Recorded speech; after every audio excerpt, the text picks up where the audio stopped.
ტრამპის მარშრუტით საქართველოზე გამავალ სატრანზიტო გზას მალე სრულფასოვანი კონკურენტი გამოუჩნდება. აზერბაიჯანის პრეზიდენტმა უკვე ღიად განაცხადა, რომ მისი ინტერესია ეგრეთ წოდებული ტრამპის გზაზე ჩინურმა და შუა აზიურმა ტვირთებმა გაიაროს. ეს კი იმას ნიშნავს, რომ ტვირთებმა, რომელიც აქამდე უალტერნატივოდ საქართველოზე გადიოდა, შესაძლოა მიმართულება შეიცვალოს და ეს ბერკეტი ახლა სწორედ აზერბაიჯანის ხელშია. თამარ დემეტრაშვილმა მოისმინა ილჰამ ალიევის ინტერვიუ, რა გზავნილები აქვს მას საქართველოსთან მიმართებაში, ახლა პირდაპირ ეთერში გაგვაცნობს. სატრანზიტო მარშრუტის მონოპოლიზაცია, კონკურენტუნარიანი სატარიფო პირობები. ესაა ფრაზები, რომელიც აზერბაიჯანის პრეზიდენტმა გამოიყენა ადგილობრივი მედიისთვის მიცემულ ინტერვიუში. კონკრეტულად კი იმ ნაწილში, რომელშიც სიუნიკის იგივე ზანგეზურის დერეფნის პოტენციალსა და პერსპექტივას ეხებოდა. და ამ სიტყვების უკან, რა თქმა უნდა, სწორედ საქართველო მოიაზრებოდა, რადგან აქამდე აზერბაიჯანისთვის საქართველოს სწორედაც რომ უალტერნატივო მარშრუტი იყო. ალიევმა ფაქტობრივად პირველი ღია განაცხადი გააკეთა იმისა, რომ დაინტერესებულია ეს მარშრუტი საერთაშორისო ტრანზიტის გზად აქციოს და ჩინური და შუა აზიური ტვირთები გადაამისამართოს. გამონაწილებელი ცენტრი კი თავად იქნება, ანუ აზერბაიჯანი გადაწყვეტს, საით გაუშვებს ტვირთებს საქართველოს თუ სომხეთის მიმართულებით. ამასთან არ მალავს, რომ ორი ალტერნატიული გზა იმის გარანტია იქნება, რომ არ იქნება მონოპოლია, როგორც აქამდე და მოელის, რომ ტარიფებით შესაბამისად კონკურენტუნარიანი იქნება. მოველით, რომ ჩინეთიდან და ცენტრალური აზიის ქვეყნებიდან ტვირთი ასევე ზანგეზურის დერეფნით იმოძრავებს. მართალია, ჩვენ ამ დერეფანს პირველ რიგში ნახიჩევანის ავტონომიურ რესპუბლიკასთან დამაკავშირებელ გზად განვიხილავთ, მაგრამ ის ასევე საერთაშორისო სატრანსპორტო დერეფანი იქნება. ორი გზა იქნება, ორი ყოველთვის უკეთესია ვიდრე ერთი, განსაკუთრებით მაშინ, როცა ღია ოკეანეზე წვდომა არ გაქვს და მეზობელ ქვეყნებზე უნდა გაიარო. ყოველთვის უკეთესია გქონდეს ალტერნატივა მოცულობისა და კონკურენტუნარიანობის თვალსაზრისით, რომ სატრანსპორტო მარშრუტის მონოპოლიზაცია თავიდან აიცილო და ბუნებრივია უფრო კონკურენტუნარიანი სატარიფო პირობები იქნეს უზრუნველყოფილი. აზერბაიჯანის როგორც სატრანსპორტო ცენტრის როლი, განსაკუთრებით ისეთის, რომელსაც ღია ზღვაზე გასასვლელი არ აქვს, ბუნებრივად გაიზრდება.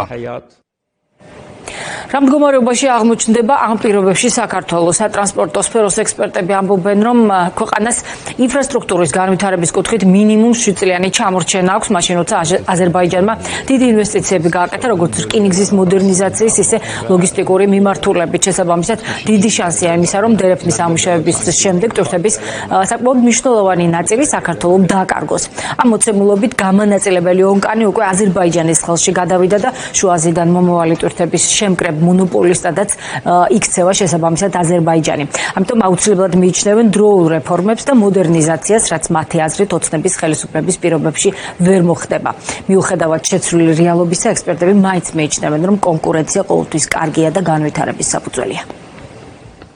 და აზერბაიჯანის ქმედება საკუთარი ინფრასტრუქტურის განვითარების თვალსაზრისით მიგვიყვანა იმამდე, რომ სიმძიმის ცენტრმა, ლოგისტიკური ჰაბის სიმძიმის ცენტრმა დღესდღეობით აზერბაიჯანში გადაინაცვლა. ალიევის ხელში არის ეგრეთ წოდებული მარტივად რო წარმოვიდგინოთ, ონკანი და ონკანის საშუალებას აძლევს მისთვის მნიშვნელოვანი ინსტრუმენტების, თუნდაც სატარიფო მდგენელების მიხედვით, მან მოახდინოს ტვირთნაკადების მისთვის სასურველ დერეფანში გადამისამართებს. საქართველოს ხელისუფლება დღესდღეობით ვერ უზრუნველყოს იმ სინქრონიზაციას, იმ პროექტების განხორციელებას, რომელიც აუცილებელი და მნიშვნელოვანია, რომ იმ ნაკადმა, რომელიც ჩვენსკენ არის ცენტრალური აზიიდან და ჩინეთიდან მომართული, საქართველოზე გაიაროს.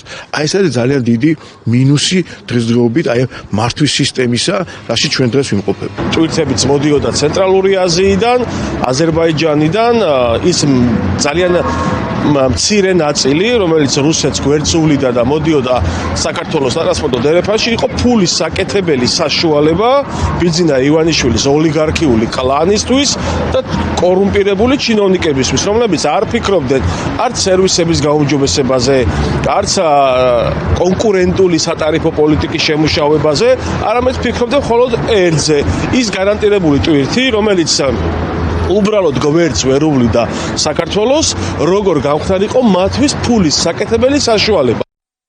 ამ რეალობაში ქვეყნის სატრანსპორტო უსაფრთხოება და ეკონომიკური ინტერესები პირდაპირ არის დამოკიდებული დროულ რეფორმებზე, ინფრასტრუქტურის მოდერნიზაციასა და კონკურენტუნარიანი სატარიფო პოლიტიკის ჩამოყალიბებაზე. წინააღმდეგ შემთხვევაში საქართველოს შეიძლება აღმოჩნდეს პროცესების მიღმა პერიფერიაზე, მაშინ როცა რეგიონში მთავარი ბერკეტები უკვე სხვა მოთამაშეების ხელში გადავიდა.